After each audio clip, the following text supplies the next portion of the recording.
Hi, welcome to my latest episode of Kibbitzing with Kagan. I'm Cheryl Kagan, very proud to be the senator for Gaithersburg and Rockville. And I'm very proud to be a graduate, kindergarten through 12th grade of Montgomery County Public Schools. I'm thrilled today to have our superintendent of schools, Dr. Jack Smith. Dr. Smith, Jack, thank you so much for being with me and taking the time from your very busy schedule. Thank you for the opportunity to be here. It's good to see you, Senator Kagan. You too. So your background is so extraordinary, and we've been so lucky to have you. For those who may not know, Dr. Smith started in Washington State, but has traveled and taught around the world, including in Tokyo, in Thailand, and he's brought all of that, and Calvert County, and then the Maryland State Department of Education, brought all of that knowledge and experience with him to Montgomery County. So why don't I start with, tell me what you've learned from abroad or domestically that made you a better superintendent. Well, I think that my 41 years in school buildings in many different places, as you identified, and in school systems, has shown me that we have to pay attention to multiple aspects of what happens in a child and an adolescent's life. We have to take care of their well-being. We have to focus on their acquisition of knowledge, skills, understandings, and we have to help them gain a sense of agency, efficacy, and confidence to go out into the world and do what they want to do to contribute to the community and to benefit from the community. I love that you are emphasizing that. So this wasn't necessarily the order that I was going to go in, but I'm so interested. Talk about partnerships in the community, because that's a real important way that Montgomery County students can really flourish and the schools can get the support they need. Absolutely. You know, when we think about the education of children, we have to think that the school alone cannot be the vehicle for what students need. It can't be. We have to work with businesses and industry to give students real world career experiences. We have to work with our nonprofits and our research organizations to give students an understanding of the broader world and the way it works.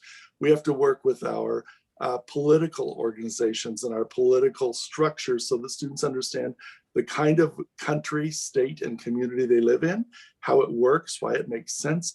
And when I talk about government to a group of students, I can do that in a conceptual way. When you talk about government to a group of students, you're talking about real life, what you do every day. And we really have that opportunity in Montgomery County, and we use it broadly, whether we're talking about your visits to classrooms, Kid Museum, the work with the Foundations for Career and Technology Education, the work with the biomedical and research organizations, with University of Shady Grove, Montgomery College, Washington, the Adventist University. All of those people play a part in how we can create experiences for students that make sense and help them understand the world around them. Amen. That's so true.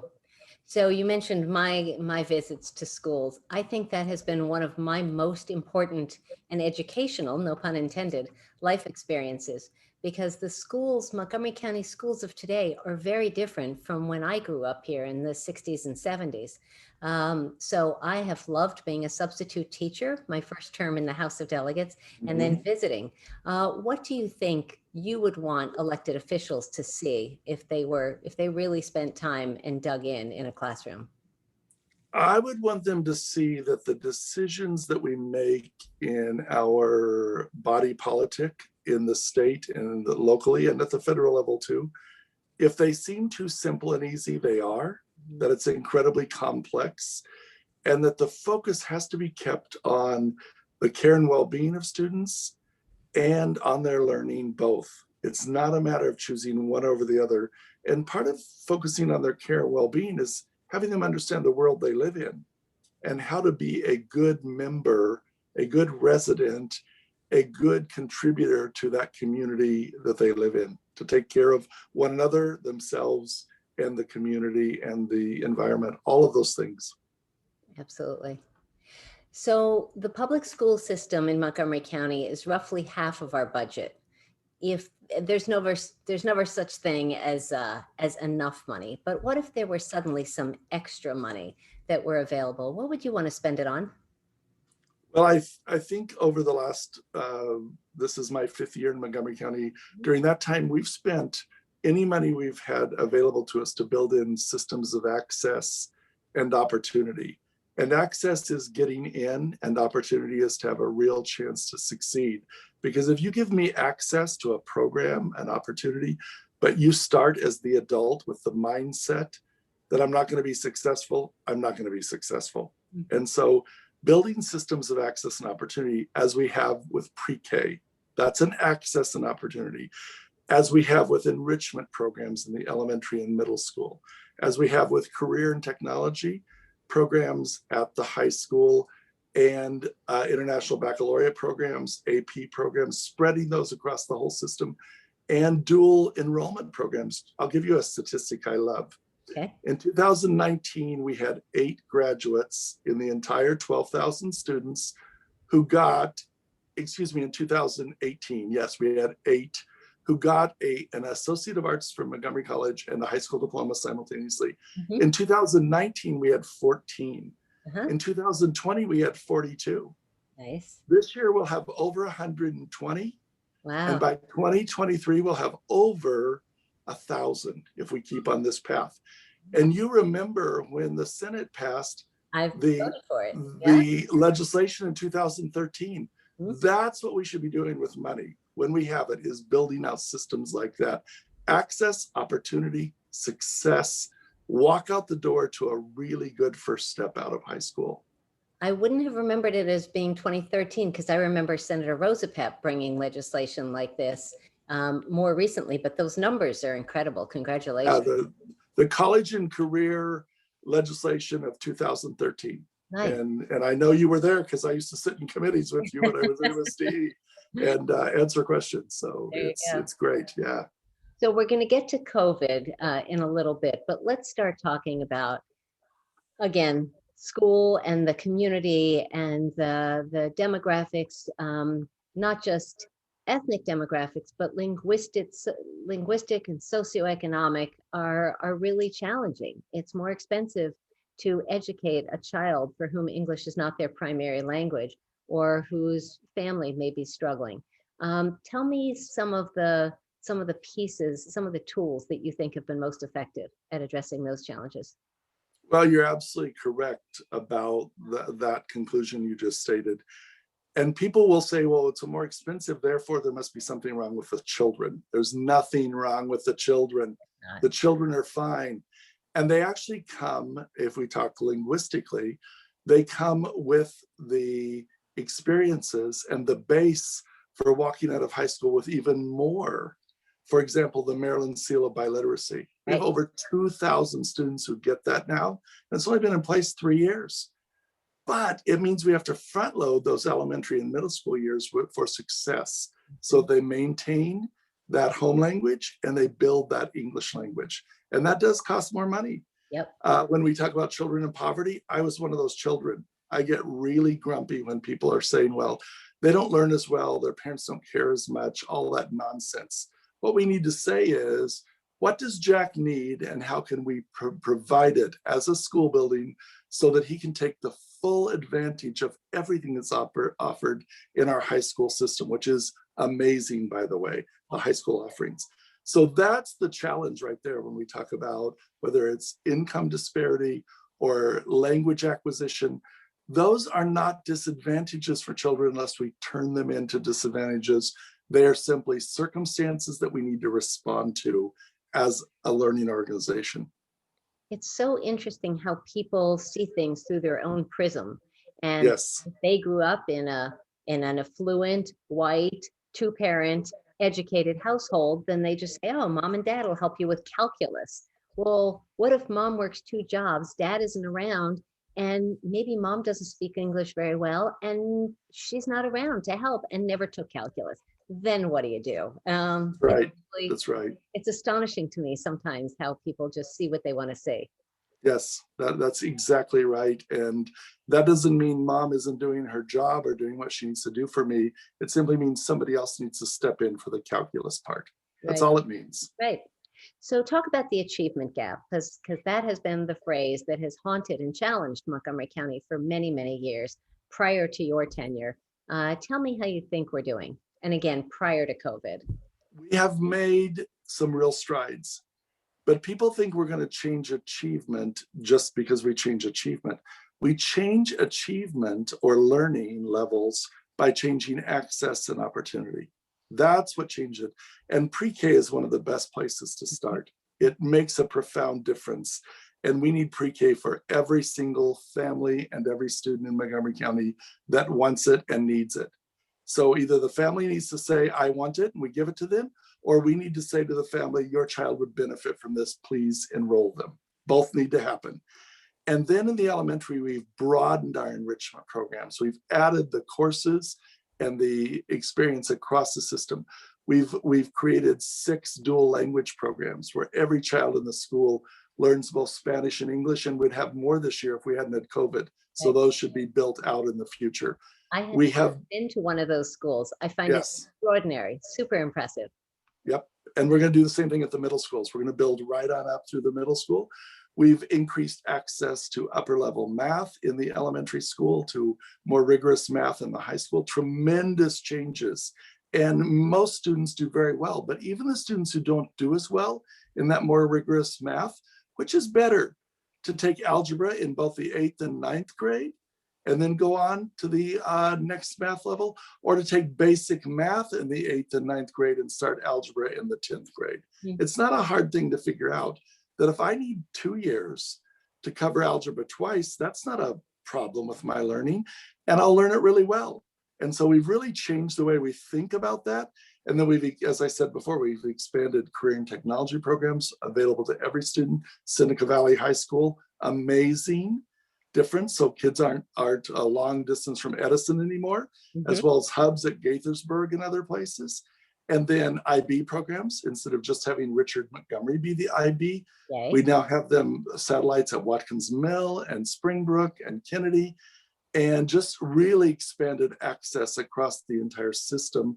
And then, as I said, the dual language programs and the advanced placement support through the equal opportunity schools. Those are just a few of the things that we've been working on. So talk about parents, because those are key partners, and yet there are certainly challenges in literally or figuratively communicating and getting cooperation from some of them. How is that going?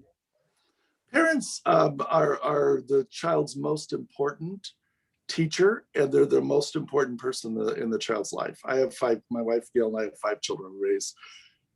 The most important thing that we need to communicate from a school is we won't deny your experience, and we'd ask you not to deny our experience with your children.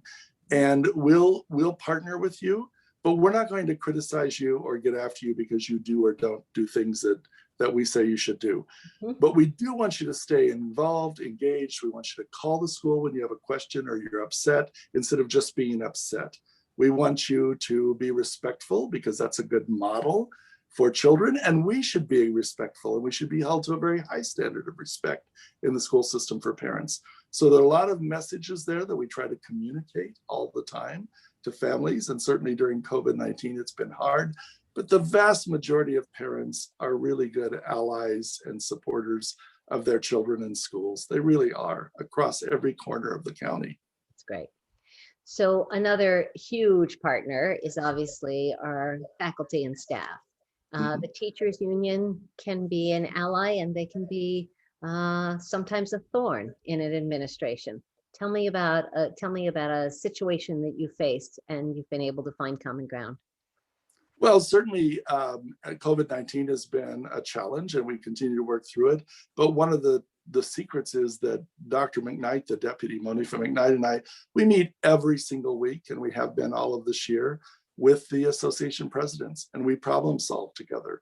We've been meeting with county officials, elected officials together, and just constantly working through it. And I have to recognize that they have many challenges too, because, for example, the SEIU Support Professionals Union has 10,000 members, 10,000 members, people with different interests, experiences, challenges, hopes. And so their association has to respond to those, just as the teachers union and the administrators union does. So they have their own challenges to work with, and we have to be sensitive to that, that they're also struggling with a lot of different interests and a lot of different people, all who want different things in their own personal life. Right, right. So let's pivot to COVID. Has been an extraordinary almost year now. Um, Yes. so let's start with learning loss and what your fear is as we're starting to think about going back. Well, there certainly has been disruption in the learning of all children, every school, every community across the county. And we just have to acknowledge that. We need to know what that level of loss is, and we won't really know, or a disruption. They haven't really lost anything. What they've had is that it's been stopped and disrupted in different ways for different children. Some very little, some a great deal. And there is a correlation to that back to language and income level and poverty. There's a correlation there. We know that. But it's not a one-to-one. So a student in a less affluent community might be doing much better than a student in a more affluent community. So we have to know individually as we go back to school next year. And here's what needs to happen. The current second graders, 2 years from August, will be going into fifth grade. Mm-hmm. That's when we'll be able to look back and say, did we use these 2 years, the third and fourth grade, the sixth and seventh grade, the eighth and ninth grade, as students walk into those various school classrooms 2 years from now? Did we use it to mitigate this disruption, to reduce the effect of this disruption? And how do we know? And are students then ready to take full advantage going forward as we think about what we need to do next year and the year after? Been really busy developing a plan. We call it the 2.5-year plan. Mm-hmm. From January to June is a half a year right now. Right. And we better be ready for the next 2 years to make sure that when those second graders become fifth graders, we can look at that and say, look what we've accomplished. Mm. They had a disruption, they had an experience, but they're fully prepared now to go beyond that disruption and do what they need and want to do as middle school students, as high school students, and as adults. Great, great. Talk about the digital divide. That is a phrase that we've all been hearing, but it has certainly been in evidence, extraordinary evidence, because of COVID. Well, we all knew it existed and we all acknowledged it, but nobody understood it till last March 16th, Mm-hmm. when everybody went home for a 2-week emergency closure. And that has been an amazing experience. We have spent over $50 million, Montgomery County Public Schools, in the last 10 months on technology and connectivity. And really, there are lots of things I'd like to do over in my life, but one of the things I'd like to do over is, I wish the first month I'd walked into MCPS, I'd said, look, let's get a device and connectivity into every student's hands right now, and let's start using it the way it was intended to be used. We had tremendous numbers of Chromebooks. They stayed inside the school. So lots of students spent a lot of their day on the digital platform last year before COVID, but it was all in the classroom. Right. And teachers went from 0 to 1,000 in their capacity, their understanding, their way of doing work with this digital world.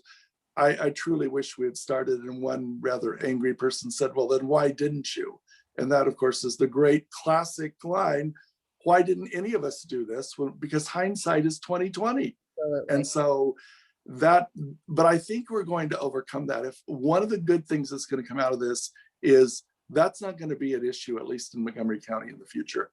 Mm-hmm. Whether you have connectivity or you have the tools, it doesn't matter. We're going to make sure you have it, just like we would have made sure that you had 6 nice, good textbooks 10 years ago. That's changed forever to the better, I think. Sure, sure. A few more questions before we get to the Fast Five. First off, how do you think that vaccines for faculty and staff are coming along, and how optimistic are you that people will be protected before they go back? Well, slow, but we are working with the county health department, with Johns Hopkins, and anybody else that will work with us to try to offer vaccines to any faculty members before they go in. That's a goal. We don't know if we'll get there. It's dependent on supply. Having a vaccine is not a prerequisite to going back in, as people in the General Assembly know, and many other places. Right. But that is a goal and something we're working on. And I've been getting the sense from a lot of the meetings I'm in that the supply of vaccines is going to increase. And I'm hoping that's accurate, and we'll see about that. So vaccines, that, we weren't talking vaccines in December, and all of a sudden they are the point of everything right now. And we'll get past that and everybody will get one, but it's a challenge. Yes, yes. Well, not to sound partisan, but thank God for the Biden administration. I hope they're moving them out every day. That's right. Yeah. Telehealth, Jack, is something you and I have worked on together. Why don't you just talk about that briefly for the importance of some of our students? It's tremendously important, and I got to give you a lot of thanks and kudos for your pushing of that, Senator Kagan, because we get caught up in a bureaucratic mess, frankly. And the Maryland Department of Health and the Maryland State Department of Education, they need to get their act together on this. And we've pushed hard this year. A little bit of progress has been made, but I expect there's going to be a lot more. And I know in our system, we're just forging ahead and doing everything we can possibly do right up to the line of what they will let us. But I appreciate your effort, because it's ridiculous that a child can have a telehealth appointment at 3:15 with their parent or guardian, but they couldn't have one at 2:45 with the school nurse. It's ridiculous. Right. There's another word for it. Well, I was not tossing that out to get your platitudes, but I'm thankful for your leadership and partnership on this, and we're getting there. We have emergency legislation that's moving, so yes, I think we'll get it done. And they aren't platitudes. You've actually done a lot of great real work in this area. Thank you. So thank you. I'm grateful. Thank you. So Jack Smith, you are getting ready to retire to Maine, to be with your family, to be with your granddaughter, and we are just going to miss you. You've been with us for 5 years, from July 1st of 2016, and now retiring on June 1st of 2021. So first off, I just want to say thank you for your leadership. And then I've got 5 questions for you, just to give folks a little bit more knowledge about who you are. Okay. So the first, during COVID, have you picked up a new hobby or fun thing that you do? It's not a hobby, but my wife and I have just so enjoyed having long conversations in the car.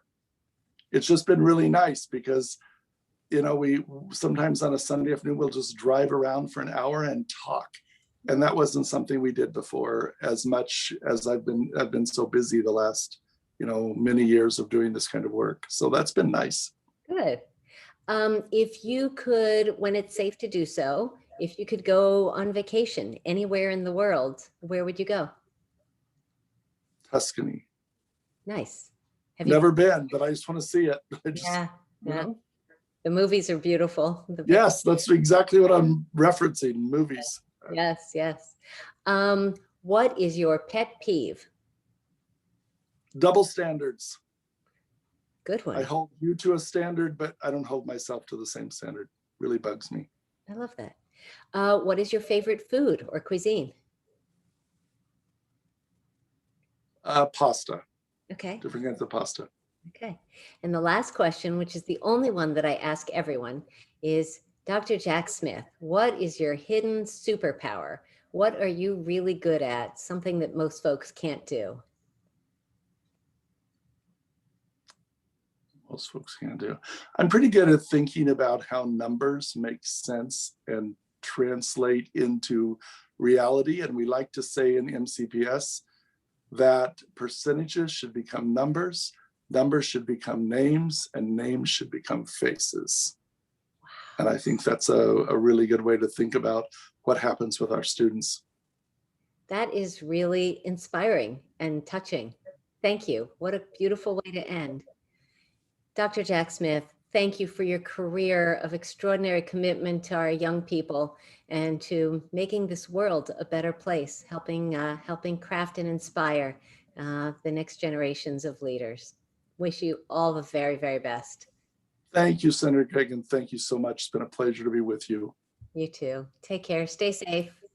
Bye-bye. Bye.